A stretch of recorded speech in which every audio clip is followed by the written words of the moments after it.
What's up everybody, and welcome to another Sunny review. And today we are looking at Damsel, a side-scrolling action arcade shooter. And in the story there is a powerful vampire corporation adding illegal substances to their very popular vampire drink. Your job is to find out more and rescue the world from these vampires. Damsel features this really cool looking comic book narrative between the 75 missions, but unfortunately these were a bit bite-sized and didn't reveal a whole lot to the story, and would have wished that this was a bit more vast and detailed, as this is by far one of the highlights in this game.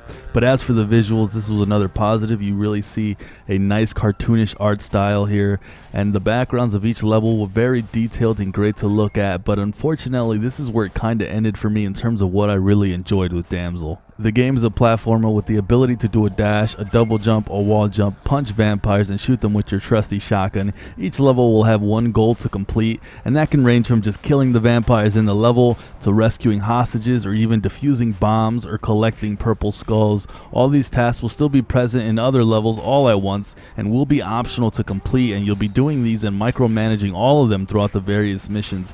I think this is where the devs tried to put depth in this game, as everything you do gives you a score, and if you beat the stage while doing as much as possible, you'll end up getting a really high score, and that'll put you in a worldwide leaderboard.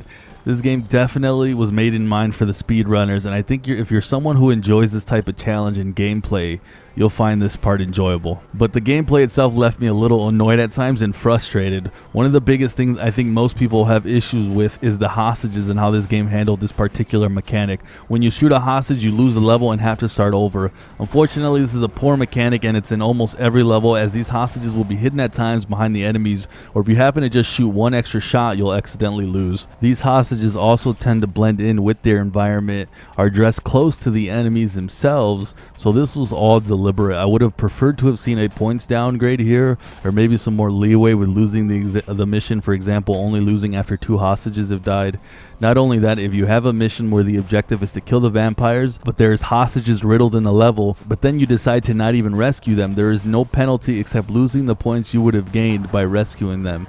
So the emphasis on them dying just seemed pointless if they didn't need to be rescued anyways. This mechanic alone will cause you to lose more missions in dying or not completing an objective in time. As for the levels themselves, they were a bit shallow. Most of them took between 1 to 5 minutes to beat. You're essentially doing the same thing in each level. They do change up the objective every single mission, but they will be the same repeated objectives throughout most of your 75 missions. You will also see the same enemies in almost all the stages, and this variation changed very little throughout my playthrough. And as I got towards the last stages, the levels themselves started to get a little more interesting, and I started to have a bit more fun.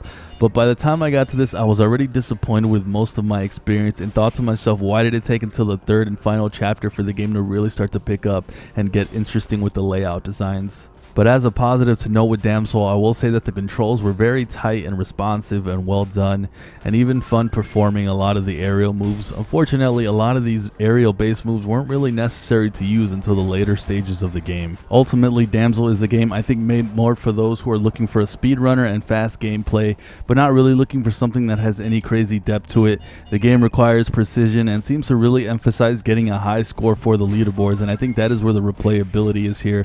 You can repeat every mission to get a better score. There is some other game modes that are essentially repeats of levels you've done in the campaign and are meant more for just the daily leaderboard scores, and don't really present anything new other than competing for that high score on that leaderboard. Overall for me, Damsel was a disappointment. On the outside it's visually pleasing, the controls were responsive and well done, but in the end it just felt too shallow. The game is getting a 5.5 out of 10. I think there is some value to be had here if you're looking for a fast action platformer with daily leaderboards to compete against with people.